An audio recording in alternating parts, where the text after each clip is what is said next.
Hey guys, I know it's been a long time since I made a video, but hadn't really been a whole lot going on other than fuel prices getting higher and really just been a whole bunch of driving. Haven't had any issues with the truck until the other day, and this is how a $12 part nearly took out my truck.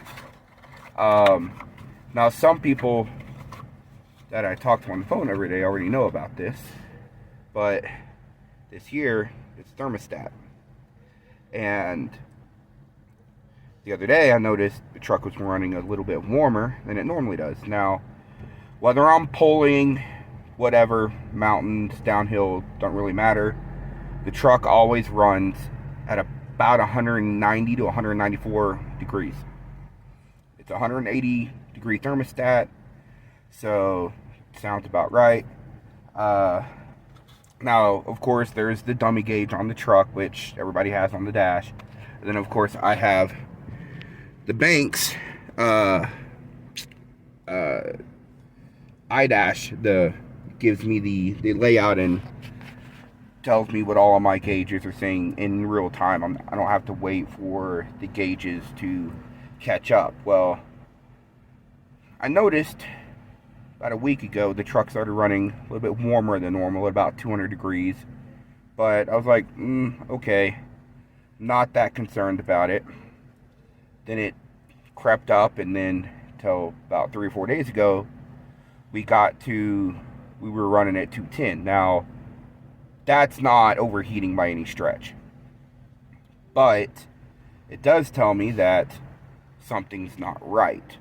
So I went ahead and grabbed a thermostat, a new one, when I was at the O'Reilly's picking up stuff to do my oil change. And just for a little bit of a precaution, a safety measure, and because I was picking up a trailer in California, a 40-foot overnighter, and I'll put a picture somewhere right here, and cool looking, interesting unit. It's got a flatbed on the back. You can put a car back there, 6,000 pound carrying capacity or something along those lines.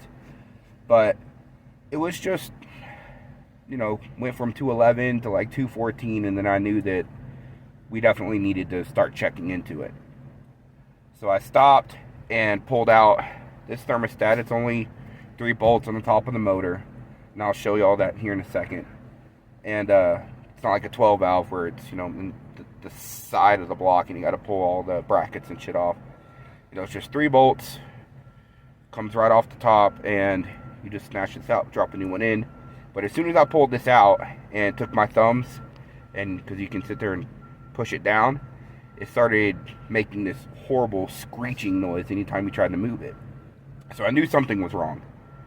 Put the new thermostat in, and it took forever to get the truck up to temperature, and sure enough, so I burped the cooling system, pull it on the road.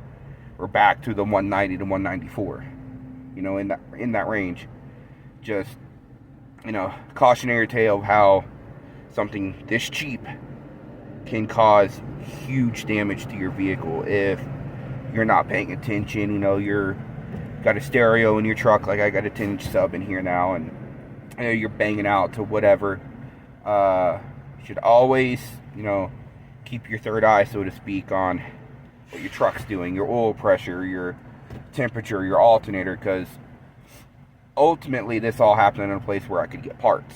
If I wasn't paying attention and this let go on a mountain somewhere, well, I'm calling AAA to come pull me off the side of the road or whatever.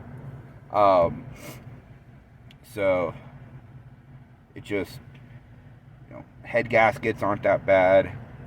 I got studs, so really it's just a head gasket and, oil and coolant to do the job, and a little bit of wrench time. And I could probably do a head gasket in a parking lot. Hell, these guys behind me right here, they're doing like an in-frame or something. They've got their truck tore apart. They got a PACCAR motor in that Kenworth, I think, and there's a PACCAR motor on the back of that trailer right there. PACCAR motor sitting back there. And I mean, they've got the oil pan off. They're doing all sorts of shit to this truck. So you don't want to end up like them. You know, you can pick the places that your truck needs repair, because if you don't, you know, choose it yourself, the truck will, you know, pick the time for you, and more often than not, it's not going to be in a convenient place. The weird thing though about this is a new thermostat. I mean, you can tell, and this thing does not have much time on it. I replaced this last time I was home, which was only a couple months ago. I had the cab off, I adjusted the valves. It's one of my last videos. And while I was there, thought it was cheap insurance, threw a new one in. The other one had already had 100,000 miles on it. Well, I probably should have kept the old one in it, because this one was bad from the start. And what can you do? It's not the first time I've got a bad thermostat out of the box. Okay, buddy's texting me. Anyhow, I'm gonna get out here. It's super windy, so sorry if you can't hear very well. And I'll show you where this goes and exactly how easy it is to change. Okay guys, it's that simple. Those 3 bolts there, thermostat pops right out. It sits in there like this in the head. It just comes straight out. Then you just pop the new one in. You don't need no RTV. It's all sealed by this little ring right here, and it's good. So everything's good with the truck now. Just letting the oil drain out of this thing, and then I'm gonna get it on the road, get my 34 in, and get back up to Indiana, grab me another load. I do have an update on my 12 valve though, for anybody that was wondering what was going on with that truck. I have sold it. It's gone. Got a buddy down in Houston, needed a truck, so made a deal. He bought it, and so it's got a new home, and he loves it.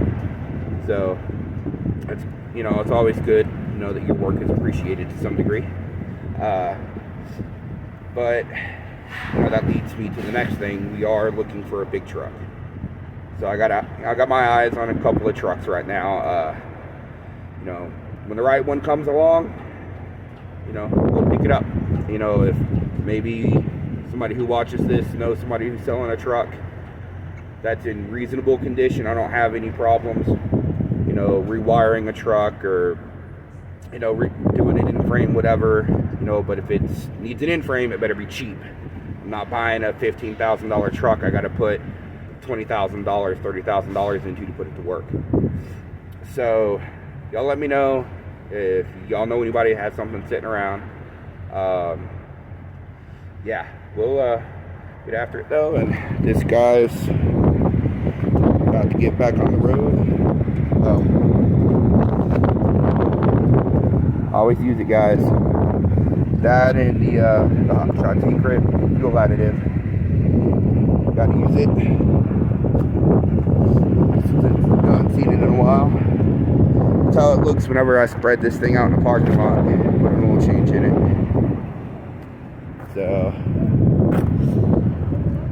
these guys over here, middle of doing their in-frame or whatnot.